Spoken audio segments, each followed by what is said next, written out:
skirt really clean and keep the colours bright. OK, Jim, we said, we'll wash it in Persil colour under new Hot Point Aquarius Ultra. Persil colour has a bleach-free cleaning action, so it washes out stains but not colours, we explained. And Hot Point Aquarius Ultra's precise water and energy controls take care of your clothes. Well, it's certainly clean, he agreed, but is it as bright? Let's ask an independent expert, we said. OK, said Jim. So we did. Persil and Hot Point, as recommended by an expert in the field.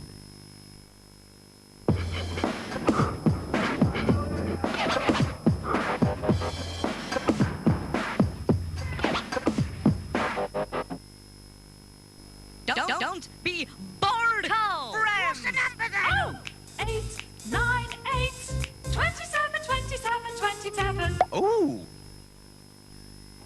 It'd be easier to get into a packet of Coleman's new garlic and herb sauce. Sorry, no dogs. Oh, a lot easier.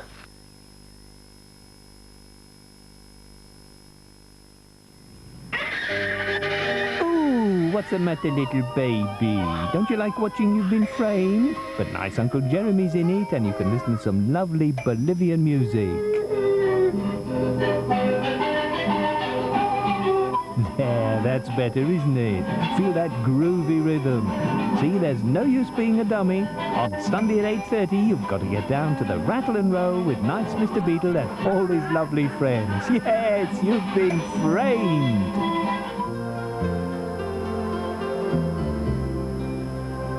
A sharp eye on the latest movies from America coming up. ITN has an eye on the news.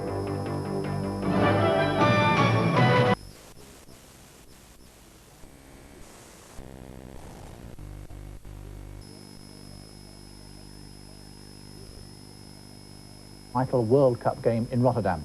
Among them, captain Stuart Pearce, out through injury, and Arsenal striker Ian Wright, relegated to the substitutes bench. Morning. It's England's most important game for 3 years. The manager's job may well hang on the result. For Ian Wright, though, the immediate future is clear. He's effectively dropped to the subs bench. In the middle of the night. His Arsenal teammate Merson walks back into a side which has all of 5 changes. The formation and tactics stay secret. The supposedly secret training session was a chance for the squad to come to terms with yet another new-look side. Injuries once again dictating half the team sheet. But since England's embarrassing exit from Sweden last year, that's been the manager's constant problem. Now he's demanding support rather than newspaper criticism, which came at a less than cordial press conference. But in the meantime, lift us, keep us going, because what we do know is the more people that you have on your side, the better chance that you have. And tomorrow, a win would take England to the States. A draw could well be enough. Peter Staunton, ITN, Rotterdam. The main news again. The Ulster Volunteer Force, an extreme loyalist organisation, has said it attacked Roman Catholic workmen in a van in Belfast, leaving 1 dead and 3 wounded. And the Irish government says it wants more time to study the John Hume-Gerry Adams peace plan. It was made clear this evening that early moves to contact Britain over the issue were firmly ruled out for now. And that's the early evening news. I'll be back at 5:40 tomorrow. For now, goodbye.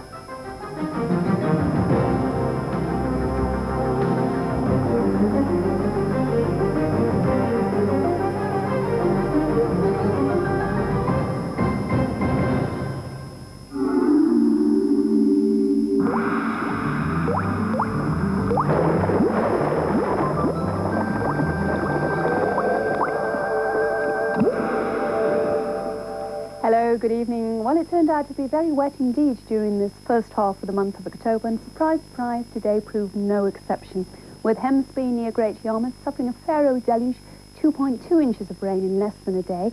Now, in direct contrast, Belfast and Glasgow hardly seeing anything at all. Likewise with temperatures, 16 boasted in London, 61 Fahrenheit, more like 6 in Shetland, or a very chilly sounding 43 Fahrenheit.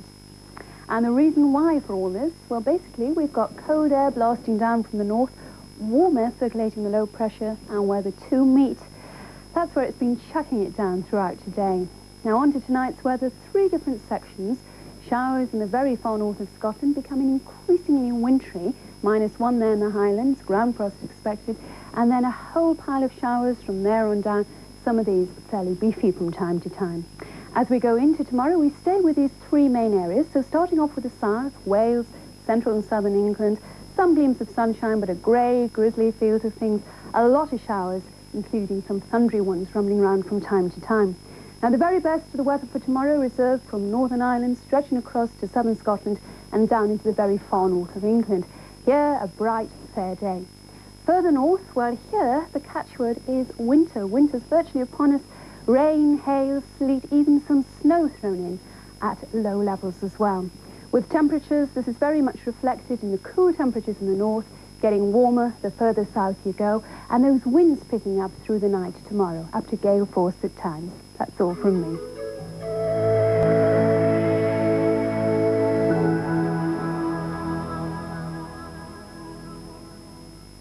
Join Alan Rusted for the latest news in Wales at 6 in a few minutes. Buy a box of PG Tips tea bags at Leo's and pay just £2.79. Now that's worth knowing. Have you changed the way you shop? Take a look. Make your buying easier with interest-free credit. Check it out. It's only for a limited period, so call in now. The most for your money's watching. Looking long, you gotta come on to the place where your money value only at your store. So much to see, only at your store.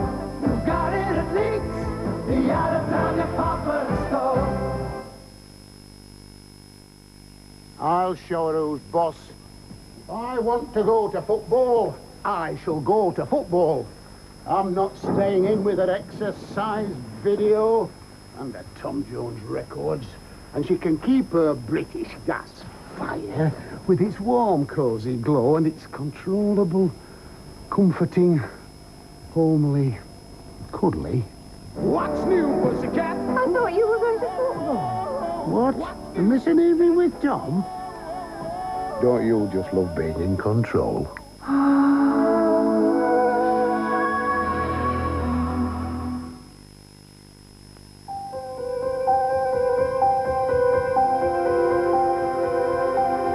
There's never been an Esso shop like this before.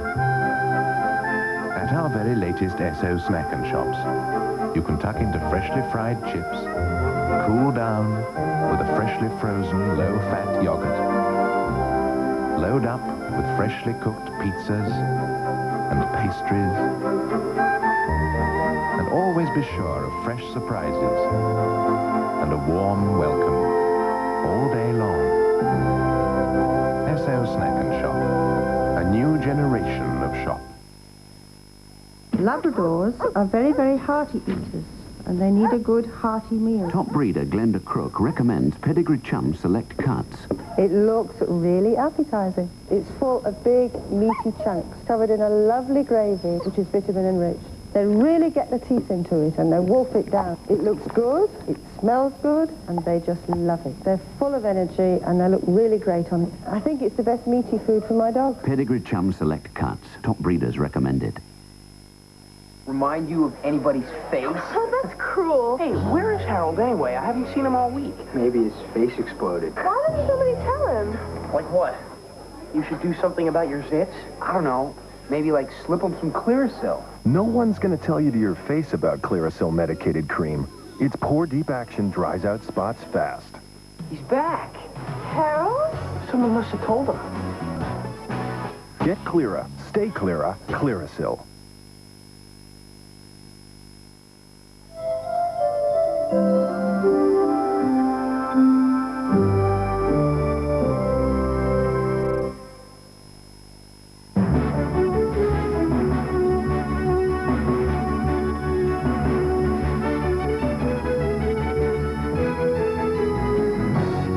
The headlines in Wales at 6 o'clock.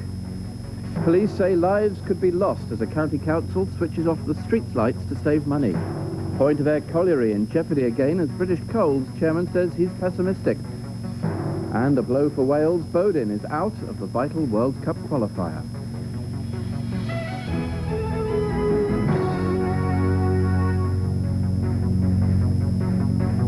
Tonight's top story, traffic police have accused South Glamorgan County Council of putting lives at risk by turning off streetlights on busy dual carriageways. They say the decision will prove to be a false economy. Good evening. Highway officials in South Glamorgan are under fire after becoming the first local authority in Wales to turn off their streetlights as the winter nights close in. They say the move has been forced on them by government cuts, but the police and motoring organisations say it will put lives at risk and is a particular danger to women drivers travelling alone on Cardiff's pitch-black roads. Illuminating the nation's highways costs Welsh County Councils millions of pounds every year. Most think the money is well spent. Studies show that a well-lit road can reduce nighttime accident rates by as much as a third. But in South Glamorgan, the cost has become too much to bear. Faced with cuts of £1.5 million, it has decided to turn off the lights on a strategic network of routes around Cardiff. These include the main Culverhouse Cross to Crack Hill route, Llantrisant Road, Thornhill Road, Port Road, the Ely Grangetown Link, Eastern Avenue and Southern Way. The council says the cuts affect just 3% of its lights, but the move has been condemned by South Wales Traffic Police. We're very concerned, not only for ourselves, but for obviously for the public and also for the other emergency services, the fire and ambulance services who have to come up onto these fast and busy trunk roads to deal with accidents now in virtually total darkness. It's a fast road and it can be dangerous at times. With the lighting switched off, it is very dangerous. The council say the switch off will save almost £250,000, but figures by the Department of Transport put the cost of an accident far higher. They estimate that a fatal crash costs the country more than £800,000 a time. A serious accident costs over £100,000 and a slight accident almost £12,000. I do think it's a false economy. There must be other better ways of saving money. South Glamorgan County Council declined to be interviewed tonight, but drivers in Cardiff were less reticent. For the female drivers, they're more vulnerable at night, especially if the lighting is very bad. With the winter coming on, I think, and that is going to be dangerous. God knows what it'll be like with the lights off. It'll be total crazy. The future of North Wales's last remaining colliery is in the balance again, following a warning from British Coal's chairman that he's pessimistic about its chance of survival. But miners at Point of Ayre near Prestatyn say they're determined to fight on to keep it open, even though the pit's contract to supply a power station in Cheshire is up for renewal next spring. Today, the Shadow Trade and Industry Secretary, Robin Cook, said the government must change its energy policy to give pits like Point of Ayre a fair chance. For the miners at Point of Ayre, the warning from British Coal's chairman, Neil Clark, that there's little chance of saving any of the threatened pits reprieved from closure 6 months ago couldn't have been more untimely. It's exactly a year tomorrow that the colliery was listed for shutdown, along with 30 others. Since then, the workforce at Point of Ayre has been cut from 460 to 245, and another 100 jobs are due to go next month with the introduction of new mining technology. But union leaders at Point of Ayre believe it could still have a future. It leaves us in exactly the same position we were 12 months ago. We still believe that Point of Ayre is a viable pit. And we've proven wrong before, and we'll just have to do it again. We'll do our utmost to campaign for the retention of Point of Ayre colliery. But today, when Shadow Trade and Industry Secretary Robin Cook met some of the Point of Ayre men during a visit to Clwyd, he said the only real hope for survival was in trying to persuade the government to give coal a fair chance against the cutthroat competition from gas and nuclear power.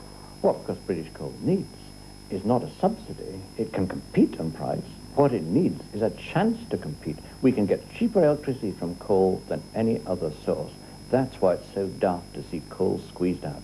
Mr Cook says privatisation will merely accelerate pit closures, a message he hammered home to the Coalfield Communities campaign, which is holding its annual conference in Clwyd this week. Tomorrow, delegates from the conference will stage a show of support for the Point of Ayre miners with a mass demonstration outside the colliery. There's been an outcry among the leaders of Welsh charities over proposals that might strip their organisations of tax concessions worth millions of pounds.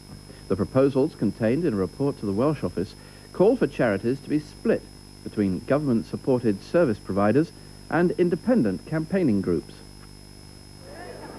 The children's charity, the NSPCC, out recruiting volunteers on the streets of Swansea today. The new proposals in a report part funded by the Home Office would ask charity bosses to choose between independent status or government-supported non-profit service provider. Welsh charity experts are not impressed. If an organisation retains its independence, then it loses all right to government funding. If an organisation chooses to work with the government, then it loses its independence and its control over its own aims and objectives. They will become agents of the state. That is a total dismantling of the charitable sector as we've understood it. Good afternoon, Charles Conway. Watchdog groups who currently get government funding are particularly worried. They say providing services help them build up their experts' knowledge to assist campaigns and act as whistleblower if necessary. Now, clearly, if one part of a charity service is to be entirely swallowed up in the sense of the government quango, and you're financed entirely by the government and you're completely at their beck and call, that's going to severely limit that role of actually being able to criticise and blow the whistle on particular policies and practices. Other charities, including Bernardo's and Save the Children, have already expressed their concern. A recent report revealed that Welsh people give less to charity than any other part of Britain, £7.50 a month against a national average of £11. Charity chiefs fear less well-funded Welsh groups will therefore be harder hit than other more affluent areas by losing tax benefits. Already plans are afoot to protest against the proposals. Callous robbers have been condemned for breaking into a Gwent charity store and stealing toys and clothes earmarked for needy children at home and in war-torn former Yugoslavia. The thieves wrecked the Red Cross depot in Newport, ruining nearly 12 months of work for the volunteers.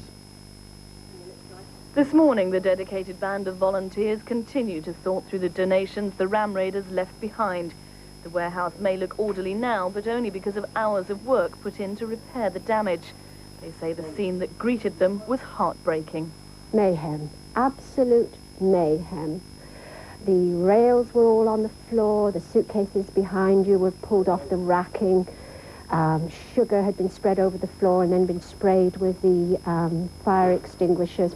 You couldn't walk from one end to the other without falling over something. Red Cross volunteers have spent the last 12 months gearing up for Christmas, when they stand to raise the most money for the needy. Just last week, joyriders smashed a